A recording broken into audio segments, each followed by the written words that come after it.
Magandang araw po sa ating lahat, pagpalain tayo ng Diyos. Sa atin pong mabuting balita ngayong araw na ito ay muli nating natutunghayan kung paano si Jesus ay nagturo, no, sa kanyang mga tagapakinig, tagasunod, mga alagad. At ang kanyang tinuturo sa atin ngayon at sa kanila ay ang mga pagiging mapapalad, no? Yung sa English na tinatawag na the Beatitudes, no? Sino nga ba ang mapapalad? Sino nga ba yung masasabi nating mabiyaya, no?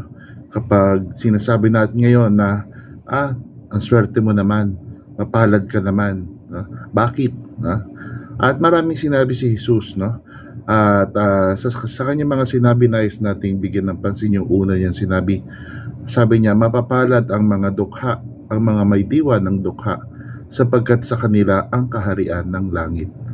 Ano po bang ibig sabihin ng may diwa ng dukha? Ang ibig sabihin po nito sa konteksto ng ating Panginoon, ito yung mga tao na walang inaasahan kundi ang Diyos, no?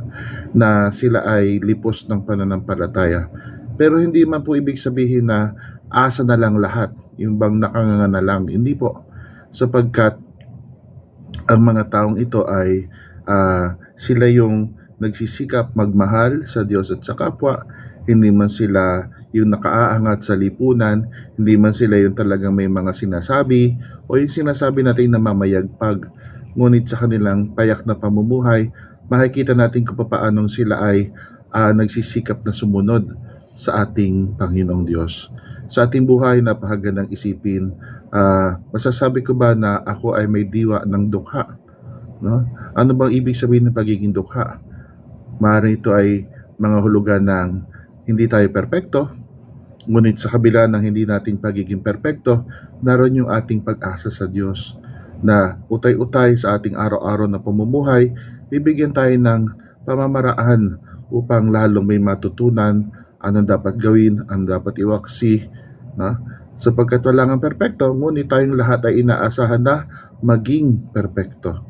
Hindi ibig sabihin ng perpekto yung walang kasalanan. Sa ating konteksto, ang pagiging perpekto ay sa pamamagitan ng pagtulad kay Kristo, lalo't higit sa kanyang pagiging maawain. Napakagandang isipin na kung tayo ay may diwa ng dukha, ang ibig sabihin, aasa tayo sa Diyos. Bakit nga ba kung minsan kapag ang tao masyadong namamayagpag o nasa kanya na ang lahat, no, ng material na bagay o kapangyarihan, bakit ba tila merong impression na parang nakakalimot sa Diyos? Hindi ko po nila lahat, no? Sapagkat may mga tao din naman na may kaya at hindi nakakalimot sa Diyos. Pero ano ang ating ugali kapag nasa atin yung ating hinihiling? Kapag tayo ba ay nagkamit na ng ating kahilingan, prayer granted, nalilimutan na ba natin ang Diyos? Hanggang sa susunod na pangangailangan lang po ba? Napakagandang isipin sapagkat dyan makikita kung anong klaseng tagasunod tayo ni Kristo.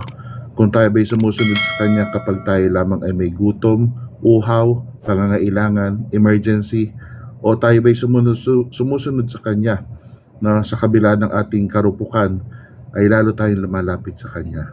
Pagpalain tayo ng Diyos.